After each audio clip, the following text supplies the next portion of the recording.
couple of house rules if I can. If you know the words, sing along. If you feel like snapping your fingers, snap your fingers. If you feel like saying amen, say amen. Amen. If you feel like saying you go girl, you do it. All right. That's right. Good evening. We are One Accord, and it is our great privilege to present to you this evening Follow the Rainbow Brick Road. Come journey with us from the 60s to now as we explore how our path moved us to where we are today and visit the who and what we encountered along the way. Tonight we offer song, dance, spoken word, and recorded music to highlight our travels. So first, close your eyes. Remember that dream sequence we always had on TV where the room gets sort of foggy? Or if that's not working for you, click your heels together through time. First stop, the 60s.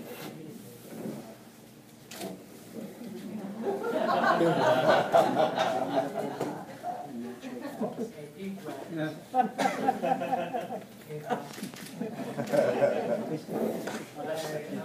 almost didn't make it here tonight. I was like, I woke up about an hour or so ago, and I had to go out and check and see what condition my condition was. I had to like go out and check what condition my condition was. And so I'm like walking right outside the street, right out here, and I get this vibe, man. I get this vibe. You know what I'm saying? I get this vibe of love. I get this harmonious vibe. So I'm like, where's this coming from? Where is this? I came across the street and walked into, of course, Christ Church of Peace. And here I found someplace in Jacksonville where the love is, right? And the funny thing was, as I was standing around, I see my friends from One Accord. And I'm like, oh, we got that gift tonight, so here I am, and we're all glad to be here. They wanted me to say thanks to PFLAG.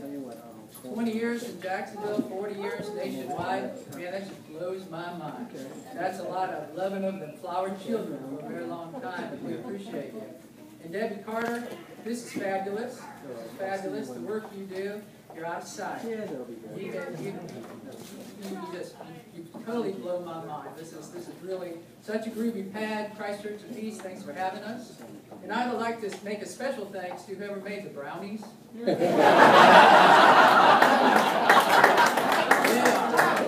are psychedelic.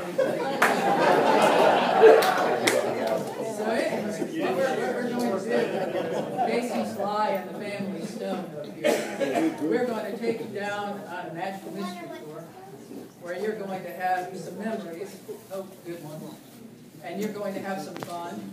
You're going to laugh. Maybe have a little pop, pop, fizz, fizz, if that's what you need. We all know what a relief that is, right? But as the woman who gave me the brownie said, a little dab will do you, so be careful with that.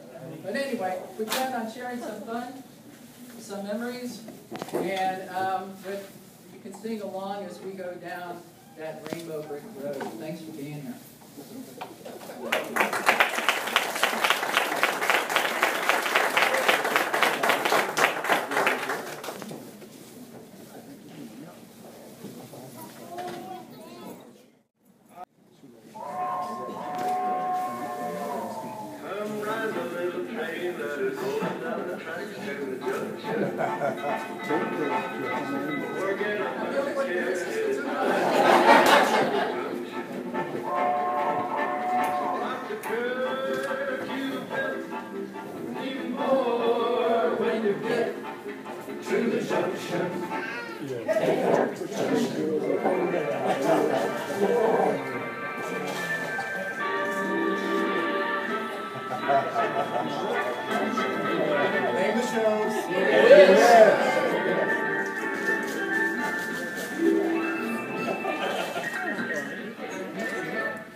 I recall the yellow cotton dress, foaming like a wave on the ground around your knees.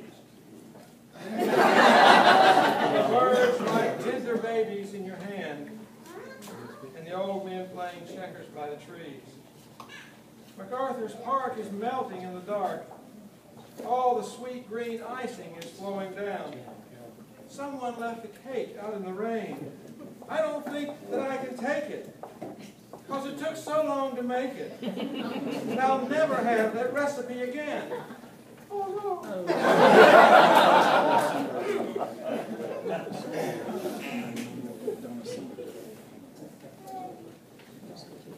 I have a dream that one day this nation will rise up and live out the true meaning of its creed. We hold these truths to be self-evident, that all men are created equal. Martin Luther King Jr. And so, my fellow Americans, ask not what your country can do for you. Ask what you can do for your country. President John F. Kennedy. We were scared drag queens. The police could beat you when they wanted to. Gay bashing was a city sport. People were dying all the time, and you didn't know how they died. They were just fished up out of the river. There was no support group. The Stonewall Bar was one place you could be safe. And of course, this was 1969, when the whole nation was in turmoil. But unlike civil rights activists for feminists, gays rarely thought of themselves as a group. Homosexuality was either considered a crime or an illness. Compiled from Stonewall protesters Carl Siciliano, Martin Boyce, and Thomas Lanigan Schmidt. The 60s seemed like one long summer. The summer of peace, the summer of love, the summer of music, and Woodstock. It was sock it to me time on Laughton and Meanwhile back at the ranch with Bonanza and Gunsmoke. Neil Armstrong took man's first steps on the moon. Jackie Kennedy charmed the world, and one of our most beloved presidents was assassinated. But it was a quiet night, 40 years ago, when a single event ignited a radical new movement. Gays and lesbians took their first steps towards civil rights. A fire burned in the hearts of the oppressed, and the results are forever known as the Stonewall Riots. A police raid of a popular bar in Greenwich Village, New York City, incited its patrons. Weary of persecution and degradation, these demonstrations against injustice sparked the modern gay rights movement in the United States. One person stood, one voice was raised, then another, then another. And those voices lit a fire that has burned for nearly half a century. But we get ahead of ourselves. The 60s gave way to the 70s, and there is still so much to tell.